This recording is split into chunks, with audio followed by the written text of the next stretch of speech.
The demolition crew arrived on a Monday morning with a bobcat, 2 flatbed trucks, and a work order signed by the Pinecrest Valley HOA board.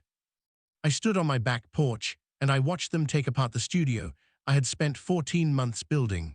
14 months of weekends and evenings and early mornings. 14 months of sourcing materials, pouring concrete, framing walls, running electrical, installing the ventilation system that my work requires. 14 months of building something that was not just a structure, but the place where my livelihood happened. The place where I designed things, fabricated things, created things that paid my mortgage and fed my family. Gone in 4 hours. The foreman handed me a copy of the work order when they were done.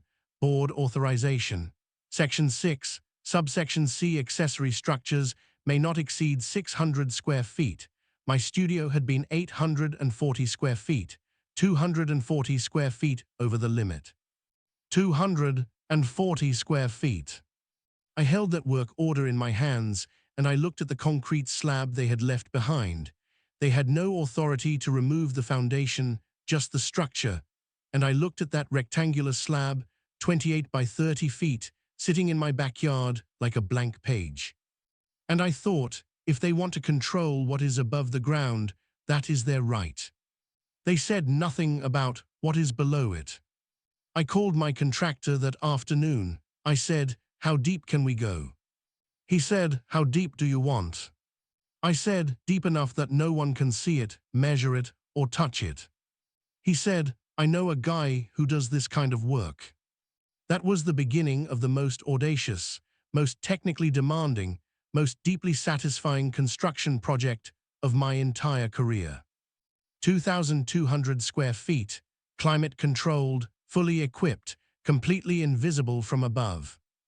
My name is Daniel Reeves. I am 44 years old, and I am a fabricator, which means I build things. Custom metalwork, specialty woodworking, prototype manufacturing for design firms and engineering companies. My clients range from architects who need one-of-a-kind installation pieces to tech companies that need physical prototypes of products that exist so far so only as computer models. My work requires space, equipment, ventilation, and the kind of tolerance for noise and mess that most residential neighborhoods do not easily accommodate. I bought my property at 14 Ridgeline Court in the Pinecrest Valley HOA community 7 years ago specifically because of the lot size. 3/4 of an acre, unusually large for the area, a corner lot that had originally been 2 separate parcels combined by a previous owner. The backyard is deep and private, screened from neighbors by mature trees on 3 sides. When I bought it, I thought, this is where I can work.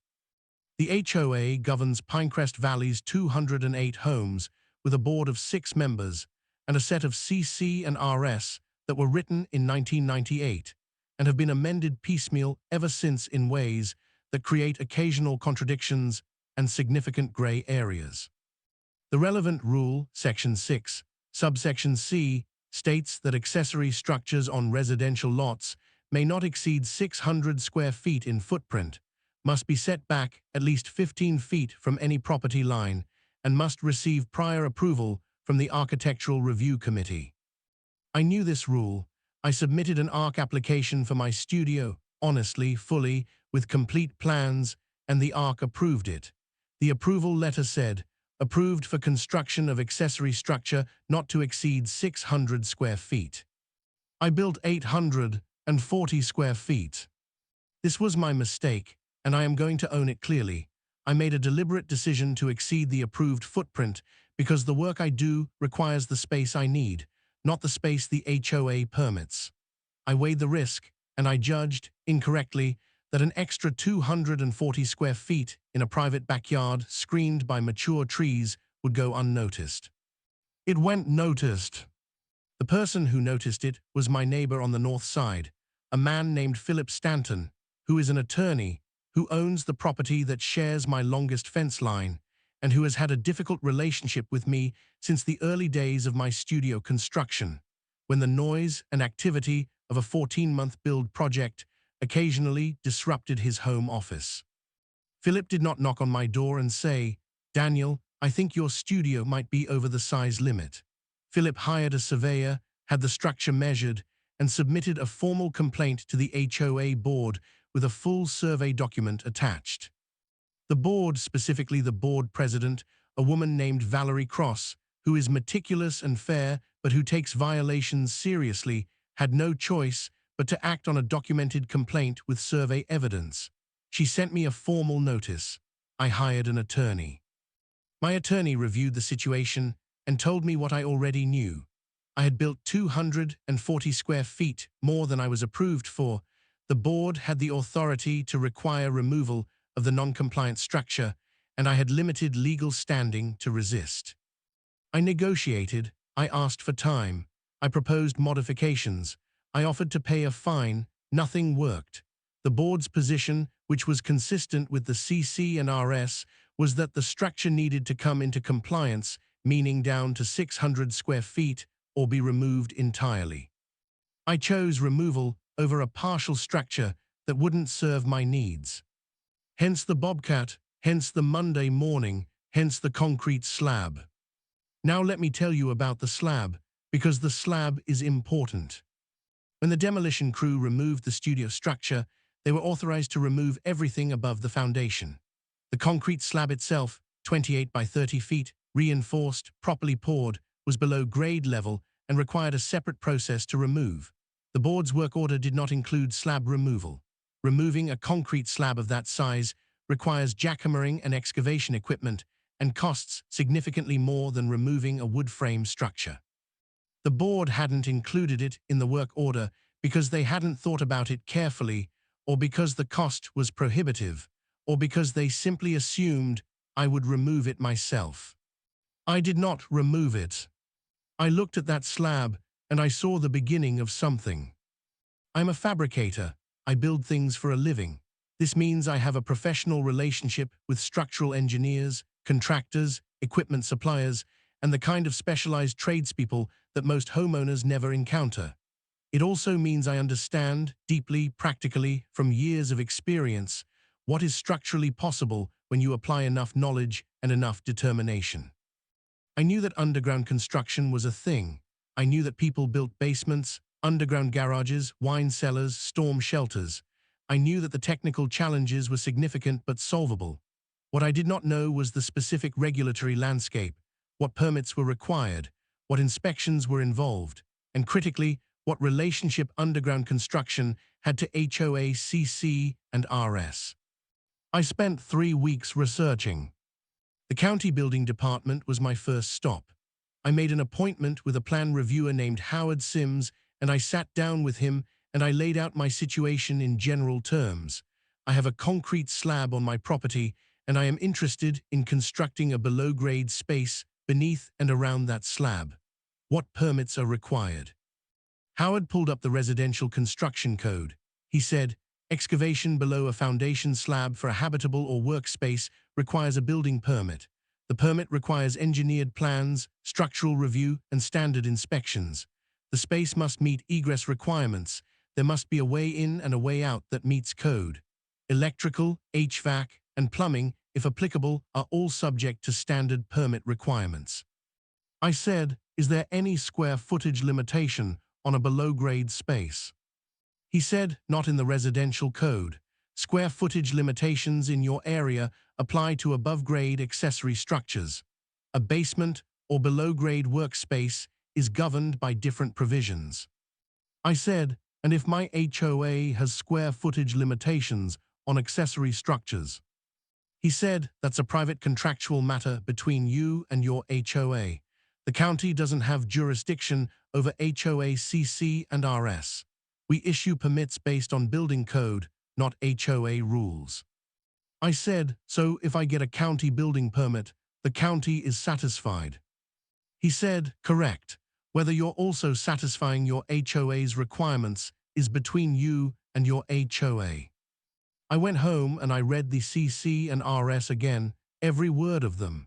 Section 6, subsection C, accessory structures may not exceed 600 square feet. Structure, above-grade structure. I called my attorney, not the same attorney who had handled the demolition negotiation, a different attorney, a real estate and construction specialist named Vivian Park, who had been recommended to me by a contractor friend.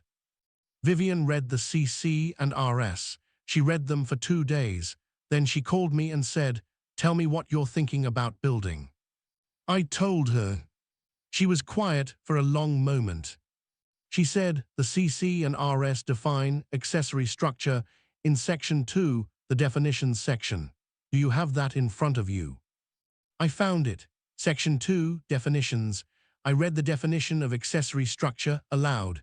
Any detached structure located on a residential lot that is secondary to the primary dwelling, including but not limited to garages, workshops, storage buildings, pool houses, and greenhouses. Vivian said, "Note what it doesn't say." I read it again. I said, "It doesn't say anything about underground." She said, "The definition describes structures. In common architectural and legal usage, a structure is an above-grade construction. A below-grade space, a basement, an excavated room, an underground workshop, is not conventionally described as a structure.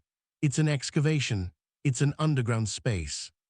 I said, "So you're saying a below-grade workspace might not fall under the accessory structure limitation?" She said, "I'm saying the CC and RS do not explicitly address below-grade construction. They regulate accessory structures, and the definition of accessory structure, as written, describes above-grade buildings. A below-grade space could reasonably be argued to fall outside that definition." She paused. She said, "I want to be clear. This is a legal gray area. The HOA could challenge this interpretation. If they did, a court would have to decide. But the argument is defensible." I said, "How defensible?" She said, "Genuinely defensible. The CC and RS were written in 1998. Underground construction was not contemplated. The definitions are limited to above-grade structures. A judge looking at this would be applying the plain meaning of the text, and the plain meaning of structure in this context is almost certainly above grade." I said, "Vivian, I want to build a 2,200 square foot underground workshop beneath my existing concrete slab and extending outward from it. I want to do it with a proper county building permit, engineered plans, full inspection compliance, and a legal argument in my back pocket if the HOA ever comes looking." She said, "Give me a week to write the legal memo, and find yourself a good excavation contractor." I already had one in mind. My contractor for the underground project was a man named Sal Ferretti, who has been in excavation and underground construction for 25 years, and whose clients include municipalities, commercial developers, and occasionally private homeowners with unusual requirements. Sal is compact, deliberate, and speaks in the particular shorthand of someone who has solved so many construction problems that he has stopped being surprised by new ones. I called Sal and described what I wanted. He came out the following Saturday and walked the property for 2 hours. He took measurements. He looked at the existing slab. He took core samples of the soil. He walked the perimeter, noted the setbacks from the property lines, identified the locations of utility lines. Then he sat at my kitchen table and drew a rough diagram. The design he proposed was this: beneath the existing concrete slab, excavate downward 12 feet. The slab itself would be reinforced and serve as the ceiling of the underground space. The space would extend laterally from the slab footprint, expanding the usable area beyond the original 28 by 30 dimensions while maintaining adequate soil coverage and structural integrity. The total underground footprint would be approximately 55 by 40 feet, 2,200 square feet. Access via a staircase descending from a concealed entrance in what would appear to be a standard outdoor utility enclosure near the back of the house, the kind of thing that houses HVAC equipment and is entirely unremarkable from the outside. Emergency egress via a second staircase at the far end of the space, emerging in a small landscaped area near the back fence, concealed beneath a hinged panel set flush with the lawn.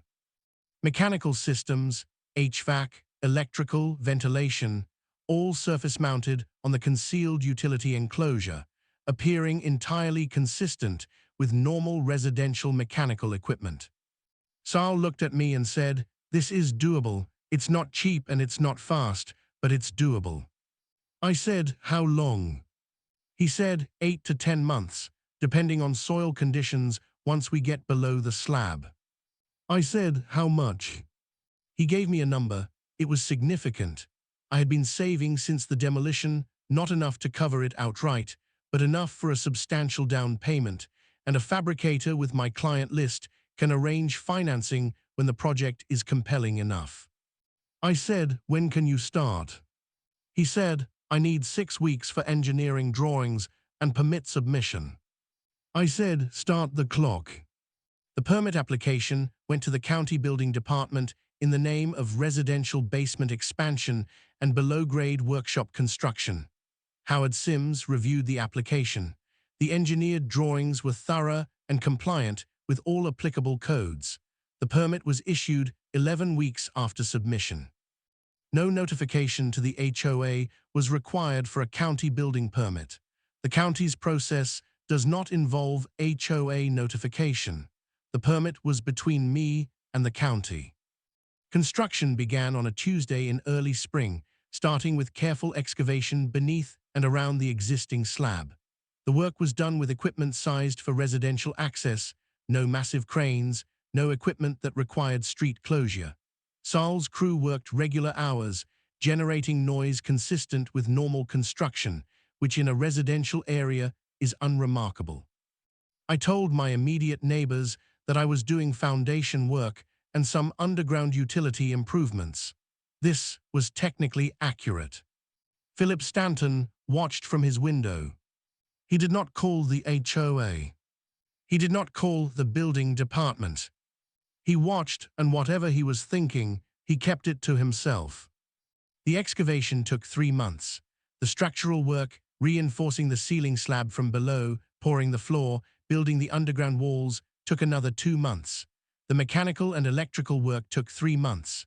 Finishing, insulation, drywall equivalent, flooring, equipment installation took the final 2 months. 10 months and 2 weeks from start to finish. On a Thursday afternoon in late winter, Sal handed me the final inspection certificate, all systems approved, all code requirements met, and I walked down the concealed staircase into my workshop for the first time as a finished space. 2,200 square feet, 12-foot ceilings, climate controlled to within 1 degree of my target temperature, ventilation system that moves air silently and completely, full electrical panel with the amperage my equipment requires, concrete floors sealed and level to machining tolerances, completely, utterly, perfectly invisible from above. I stood in the center of my underground workshop, and I turned around slowly, and I felt something that is difficult to name precisely, not just satisfaction, though satisfaction was there. Something older. The feeling of having built something real, something permanent, something that exists in the world because you decided it would and worked until it did. I set up my equipment over the following 2 weeks. I took on my first client job in the new space on a Monday morning in March. Nobody knew. And then, 3 months later, Philip Stanton knocked on my front door. I'm going to tell you what Philip said and what happened next, and about the HOA board meeting where Valerie Cross sat across from me and asked the question I had been preparing for, and about the legal argument that Vivian Park had written and that I had memorized and was ready to deliver, and about what happened when the HOA realized, truly, completely understood, that there was nothing above the ground to regulate, and that the ground itself had become mine.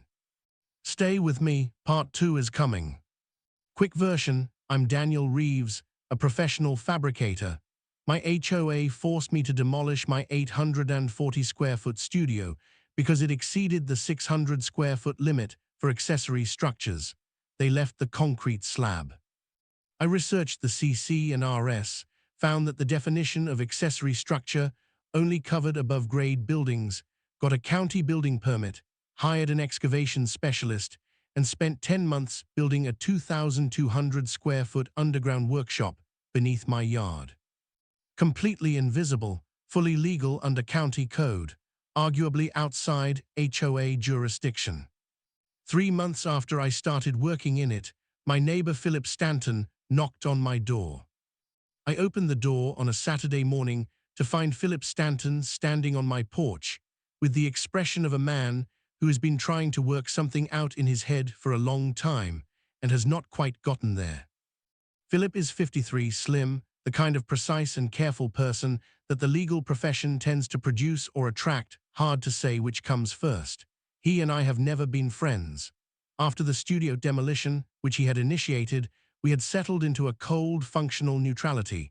We nodded when we saw each other. We kept our respective properties in order. We did not speak. He said, "Daniel, can I ask you something?" I said, "Sure." He said, "The construction work you did this past year, the foundation work and the utility improvements." I said, "Yes." He said, "What exactly did you build?" I looked at him. I said I did some below-grade work, basement expansion, underground workshop space. He was quiet for a moment. He said, "How large?" I said, "About 2,200 square feet." He was quiet for a longer moment. He said, "Below grade." I said, "Correct. Entirely below grade, no above-ground structure. The entrance is through the utility enclosure near the back of the house, which you may have noticed, but which is entirely consistent in appearance with standard residential mechanical equipment." He said, "And the county permitted this?" I said, "Full permit, full inspection, certificate of occupancy for the below-grade workspace. Would you like to see the documentation?" He said, "I'm an attorney, Daniel. I know what county permits look like." He paused. "Does the HOA know about this?" I said, "The HOA has not been notified, correct. County permitting does not require HOA notification." He said, "They're going to find out." I said, "Probably. Do you intend to tell them?" He looked at me for a long moment. He said, "I haven't decided." I said, "Philip, I want to say something to you directly." He waited. I said, "You had every right to file that complaint. My studio exceeded the approved footprint. I knew the rules, I exceeded them, and the consequence was appropriate under the CC and RS. I don't hold that against you." He said, "But..." I said, "But when the HOA took my studio, they left me a concrete slab and a legal gray area in a set of CC and RS written in 1998 that nobody had ever thought carefully about. I did what I do, I built something. I did it legally, with permits, with engineering, with full inspection compliance. What exists on my property is entirely code compliant." He said, "Whether it's HOA compliant is a different question." I said, "Yes, it is, and I have a legal analysis that addresses that question if the board wants to have that conversation." He looked at me for another moment. Then he said something I didn't expect. He said, "Can I see it?" I said, "The legal analysis." He said, "The workshop."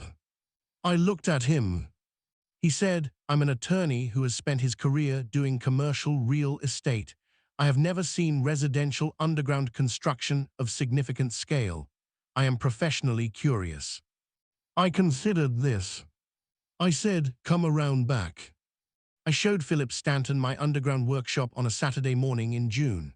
I walked him through the entrance in the utility enclosure, down the staircase, into the space.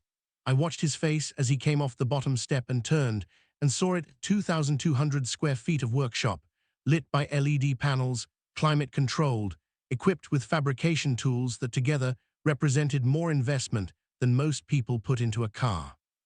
He walked the length of it slowly. He looked at the ceiling, my old slab, reinforced, smooth. He looked at the ventilation system. He looked at the egress staircase at the far end. He looked at the electrical panel. He ran his hand along the wall. He said, "How deep are we?" I said, 12 feet below grade at the lowest point. He said, "The soundproofing." I said, "The mass of soil and concrete above and around the space attenuates sound significantly. I can run equipment that would be problematic above ground without any noise reaching the surface." He said, "This is remarkable." I said, "Thank you." He said, I'm still not sure what I'm going to do about the HOA. I said, that's your decision. I'm prepared for whatever conversation comes. He went home, I went back to work. 2 weeks later, Valerie Cross called me. Valerie Cross is a person I respect. She is organized, consistent, and treats residents fairly. She applies rules the same way to everyone, including people she likes, which is the baseline requirement for fair governance that is, unfortunately, not always met. When she called me, her tone was professional and direct. She said, Daniel, I've received information suggesting you may have undertaken significant construction on your property this past year. I'd like to invite you to the next board meeting to discuss it. I said, I'll be there. I called Vivian Park. I said, it's time, the board knows. Vivian said, good, I've been updating the legal memo for the past 3 months. It's solid. Are you ready? I said, I've been ready since the Bobcat drove away. The board meeting was on a Tuesday evening. I arrived with Vivian and with the county building permit, the engineering drawings, the inspection certificates, and Vivian's 22-page legal analysis, printed and bound in a way that suggested, correctly, that we had been very thorough. 6 board members were present, including Valerie. Philip Stanton was in the audience. About 15 other residents attended. Word had gotten around that something interesting was happening, which in a neighborhood of 200 homes means a room is full by HOA standards. Valerie opened the discussion. She said, Daniel, the board has become aware that you conducted what appears to be significant construction on your property over the past year. Can you describe what was built? I said yes. I applied for and received a county building permit for below-grade construction, specifically a below-grade workshop space of approximately 2,200 square feet, excavated beneath my existing concrete foundation slab and extending outward from it. The project was completed in full compliance with county building code. All inspections were passed. I have the documentation here. I placed the permit packet on the table. Valerie looked at it. She said, below grade, meaning underground. I said, correct. Entirely below the surface of my yard. There is no above-grade structure associated with this construction. The entrance is through a utility enclosure that houses the mechanical systems, HVAC, electrical panel, and is fully consistent with standard residential equipment enclosures. The board member to Valerie's left, a man named Greg Hollander, who handles architectural review, said, our CC and RS require ARC approval for any accessory structure. I said yes, and I've prepared a legal analysis addressing whether this construction constitutes an accessory structure under the CC and RS own definitions. I'd like to present it. Valerie nodded. I handed copies of Vivian's memo to each board member. I gave Vivian the floor. Vivian is a composed and methodical presenter. She walked the board through the analysis in about 20 minutes. The key points: the CC and RS define accessory structure in language that describes above-grade buildings. The definition includes garages, workshops, storage buildings, pool houses, and greenhouses, all above-grade construction types. No below-grade construction type is included. In common legal and architectural usage, a structure is an above-grade construction. A below-grade space is conventionally an excavation, a basement, an underground room, not a structure in the regulatory sense. She said the CC and RS were written in 1998. Below-grade residential construction at this scale was not contemplated. The document simply does not address it. When a private restrictive covenant does not address something, the default is that it is permitted. Restrictions on property use must be explicit to be enforceable. Greg Hollander said, you're saying we have no jurisdiction over this. Vivian said, I'm saying the CC and RS, as written, do not explicitly regulate below-grade construction, and therefore the board has no authority under those documents to require removal or modification of Mr. Reeves's underground workshop. The room was quiet. Valerie looked at the memo. She read for a moment. Then she said, what would it take to close this gap in the CC and RS? Vivian said, an amendment to the definitions section adding below-grade construction to the scope of regulated structures. That amendment would require a community vote. Valerie said, and Mr. Reeves's existing workshop. Vivian said, an amendment would be prospective. It would govern future below-grade construction. Mr. Reeves's workshop, built before any such amendment, would be grandfathered. Another silence. Valerie looked at me directly. She said, Daniel, I want to ask you something off the record. I said, go ahead. She said, did you build this specifically because you knew the CC and RS didn't cover it? I looked at her. I said, Valerie, I built this because I need 2,000 square feet of workshop space to do my job, and the above-ground options were taken from me. The legal analysis came after the idea. But yes, I researched the CC and RS before I broke ground. I knew what they said and what they didn't say, and I built accordingly. She said, I see. She said it without anger, with something more like respect, I thought, or at least recognition. Greg Hollander said, we could argue that the spirit of the CC and RS covers this even if the letter doesn't. Vivian said, you could argue that. A court would be unlikely to agree. Restrictive covenants are interpreted strictly, not liberally. The spirit of a document does not override its plain text. The board members looked at each other. Valerie said, I'd like to recess for 10 minutes. The board went into a back room. The audience waited. Philip Stanton, 2 rows behind me, sat very still. The board came back after 8 minutes. Valerie said, the board has reviewed the legal memo and discussed the situation. Our attorney will need to review as well before we make a final determination. But based on what we've heard tonight, we are not prepared to take enforcement action against Mr. Reeves's below-grade construction at this time. She paused. She said, the board will be initiating a CC and R amendment process to address below-grade construction going forward. That process will take several months and will involve a community vote. She looked at me. She said, Daniel, your workshop stands. After the meeting, I walked out of that meeting into a cool Tuesday night and stood on the parking lot pavement and felt the particular quiet of someone who has been carrying something heavy for a long time and has just been allowed to put it down. Vivian stood beside me. She said, well done. I said, it was your memo. She said, it was your research, your contractor, your 10 months of construction, and your 3 years of savings. I wrote a memo.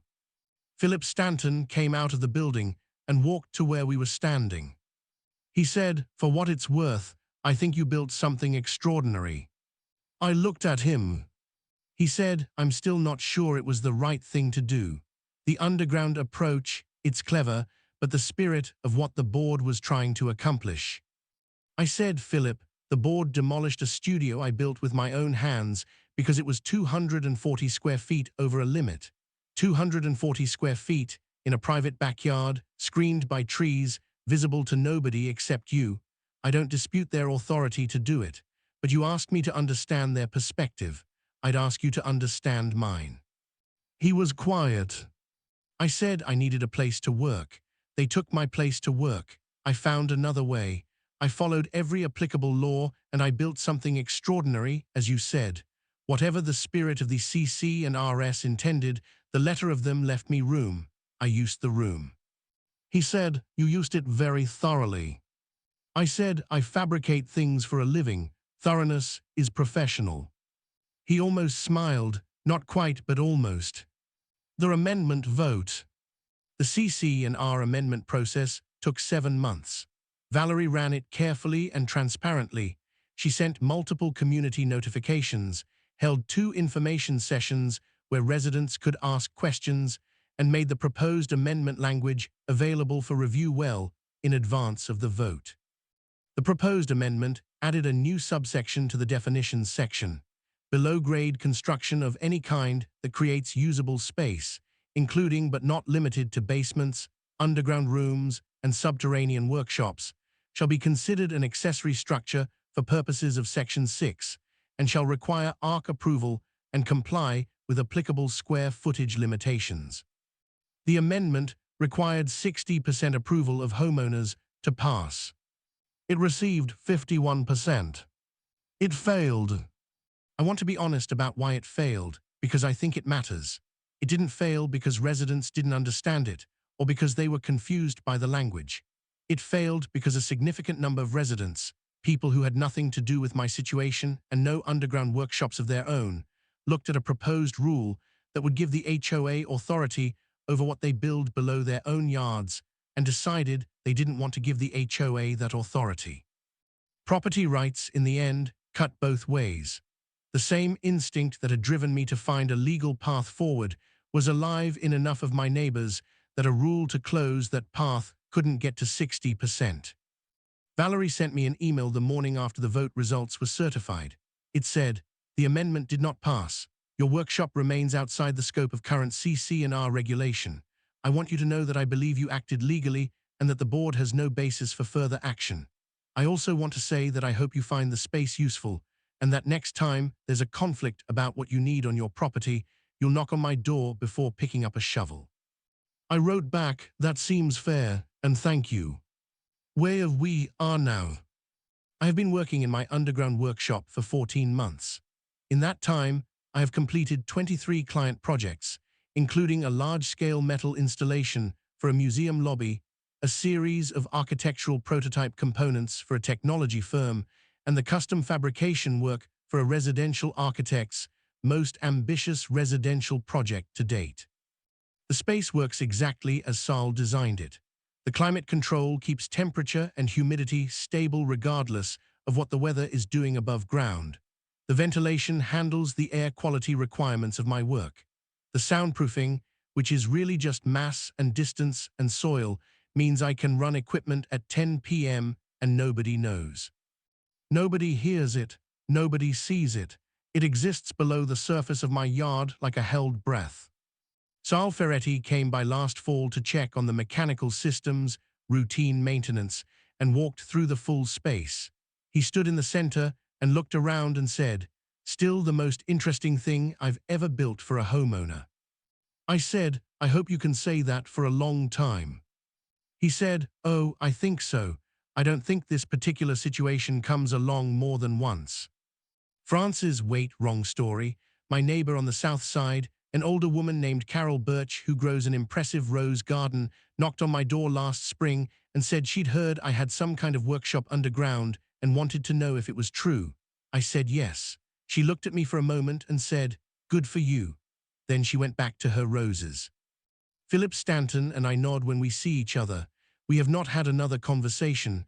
I don't expect friendship and I don't need it. What I have is my workshop, my clients, my livelihood, and a concrete slab that turned out to be the ceiling of something nobody thought was coming. The HOA meets every month. I go occasionally. Valerie runs the meetings the same way she always has, fairly, consistently, by the book.